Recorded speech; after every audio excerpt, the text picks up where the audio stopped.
Dans cette vidéo, vous allez découvrir la signification du mythe de Zeus.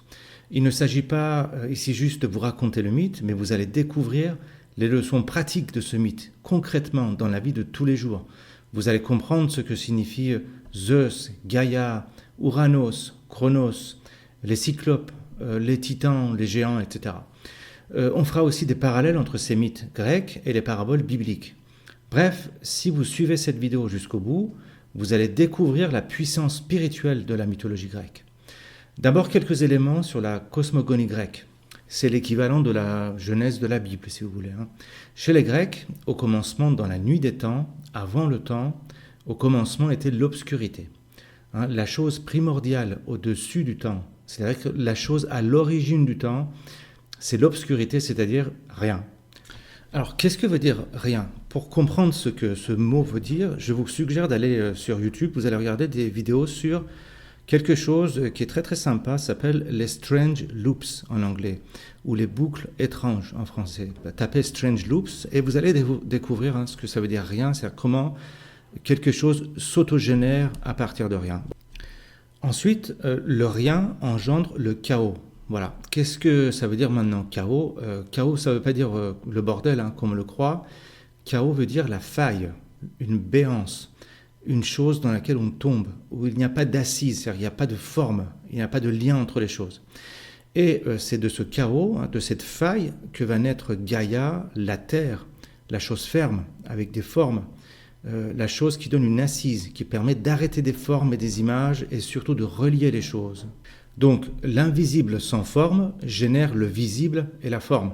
Ça veut dire quoi? Ça veut dire que l'intelligence ou la conscience précède la matière. Au commencement était le Verbe, comme c'est marqué dans la Bible. Mais c'est pas tout, puisque le chaos donne aussi naissance à Eros. Eros, c'est quoi? C'est le souffle invisible qui relie les choses, qui relie les formes. On appelle ça aussi l'amour. Alors, le temps passe et la pauvre Gaïa, la terre, se sent un peu seule. Donc, elle enfante Ouranos, le ciel avec ses étoiles. C'est son parfait contraire. Gaïa est le monde visible des formes, et le ciel est le monde aussi visible, mais sans forme. Là, il ne faut pas confondre l'obscurité primordiale qui est sans forme et invisible, c'est-à-dire la conscience, et le ciel qui est sans forme, mais visible, c'est-à-dire matérialisé. Et c'est quoi l'infini matérialisé? Eh bien, c'est l'être humain. Pourquoi? Parce que l'être humain a un corps, et ce corps est une manifestation de la conscience unique que les religions appellent Dieu. C'est ça, Ouranos collé à Gaïa, le ciel collé à la terre. C'est l'esprit collé à la matière, c'est-à-dire l'être humain. Donc, vous voyez que ces histoires parlent de l'être humain et surtout de ce qui se passe dans la tête d'un être humain, c'est-à-dire au niveau de sa conscience. Et là, vous allez voir en détail que le mythe de Zeus raconte comment la spiritualité effleure chez un être humain. Comment un être humain, n'importe quel être humain banal, peut évoluer vers un être supérieur, capable d'utiliser l'esprit qu'il y a en lui. La différence entre un humain spirituel et un humain lambda est du même ordre que la différence entre un chimpanzé et un être humain ordinaire. Et j'exagère absolument pas. Alors revenons à notre mythe de Zeus. Je résume, il y a la terre Gaïa et le ciel Ouranos. Un jour, Eros qui passait par là souffle sur Ouranos et Gaïa, et le ciel et la terre se font l'amour. Et de cette étreinte va naître des enfants. L'amour entre le ciel et la terre va donner naissance à 4 types d'enfants. Des titans, des cyclopes, des hécatonchires et des géants. Eh bien, vous allez voir que ces 4 catégories d'enfants représentent les 4 dimensions de l'être humain, à savoir ses instincts, son mental avec ses pensées, son esprit, et enfin la chose qui règne en maître sur tout ça, à savoir l'ego, ce sentiment du moi. Les titans sont les premiers dieux, ils sont 12. Nous allons voir plus tard que les titans sont les différentes facettes de l'ego. L'ego en tant que premier dieu des hommes. La première chose que les humains divinisent et adorent, c'est justement leur ego.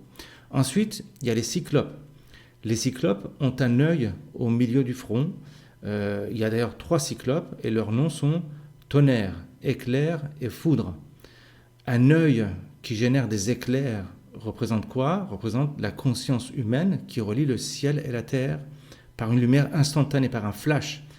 Plus tard, ce sont ces cyclopes qui vont fabriquer l'arme de Zeus, l'arme qui va conquérir le monde, c'est la foudre. Alors on va revenir dessus. Ensuite, Gaïa et Ouranos donnent naissance à des hécatonchires. Hécatonchires, c'est quoi? Ce sont 3 enfants dont chacun a 50 têtes et 100 bras. Vous l'avez reconnu, hein, si vous écoutez cette chaîne depuis un moment, ça représente quoi? Ça représente le mental humain qui génère dans tous les sens plein de pensées, hein, les 50 têtes, et plein d'actions, les 100 bras. Enfin, la 4e catégorie des enfants de Gaïa et Ouranos sont les géants.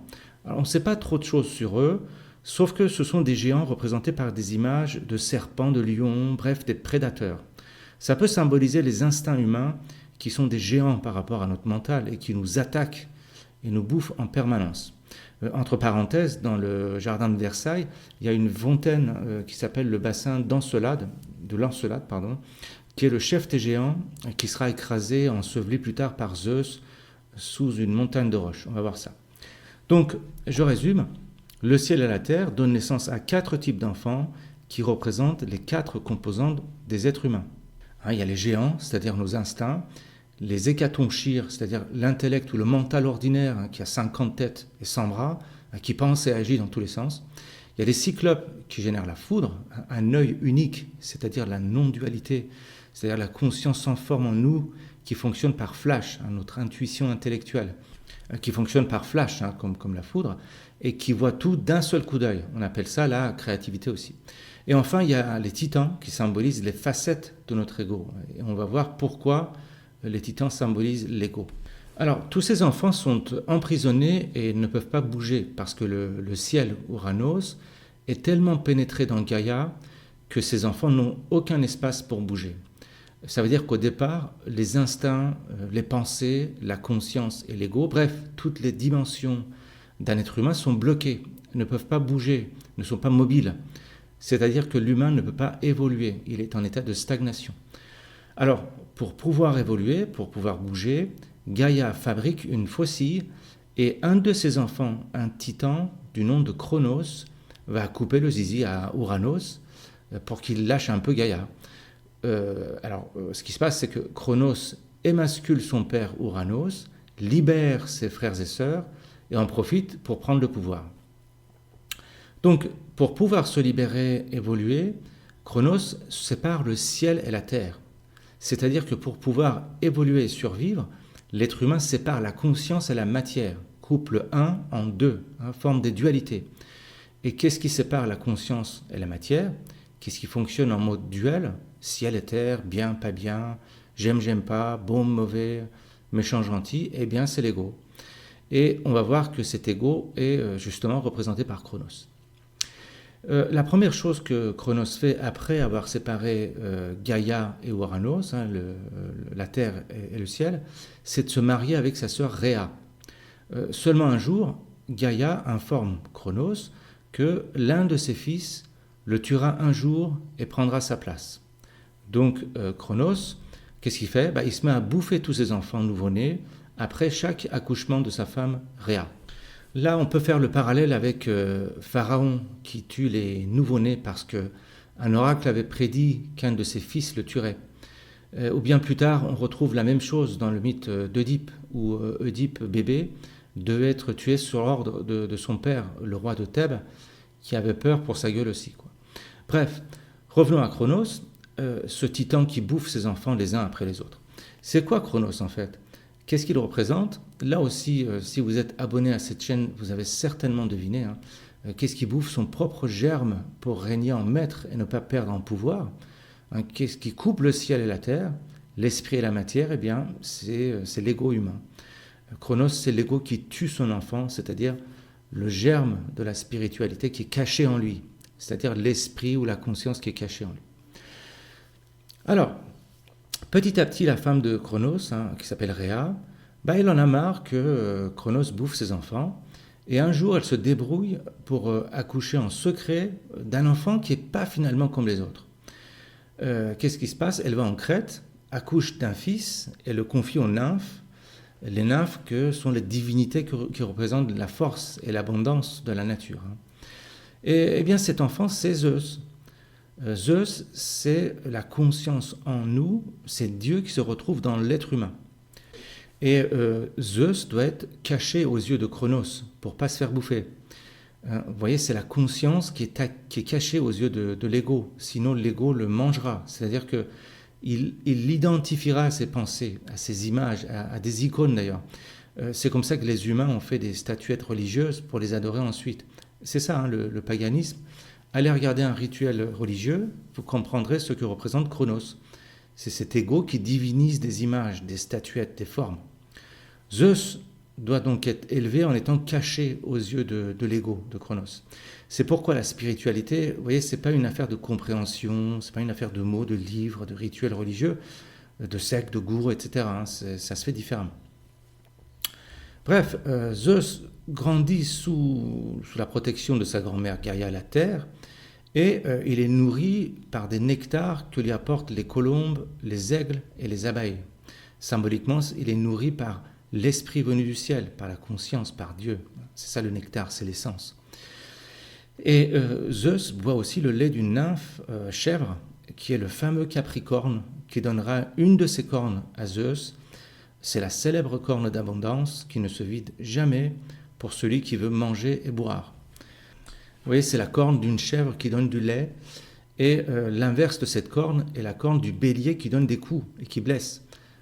Ah, vous voyez, la corne du bélier dans laquelle soufflent les prêtres dans la Bible pour faire tomber les murs de Jéricho. Allez regarder, il y a une vidéo sur cette chaîne sur cet épisode de Jéricho. Vous voyez, cette corne qui soit nourrit, soit nous blesse, c'est notre mental. Hein, utilisée par Zeus, la corne nourrit. Utilisée par les prêtres, hein, quand ils soufflent dedans, c'est-à-dire quand ils le rendent conscient, hein, le souffle c'est la conscience, alors la corne fait tomber les murs de Jéricho. Hein. Jéricho, c'est le symbole de l'ego. Cette corne, c'est notre mental, hein, c'est notre intellect, utilisé par la conscience. Notre mental nous nourrit et nous permet de nettoyer toutes les merdes qu'on a amassées dans notre cœur. Hein. Donc c'est ça la corne. Bref, les années passent, Zeus grandit et il cherche à se venger de son père. Alors pour l'instant, on va s'arrêter là. Vous allez voir, il y a une deuxième vidéo qui arrive très très vite, hein, sur la suite et la fin de ce mythe, parce que par principe, je fais des vidéos relativement courtes pour que ça soit, disons, digeste. Voilà, donc je m'arrête là et je vous donne rendez-vous à très très très vite pour la deuxième partie de cette vidéo.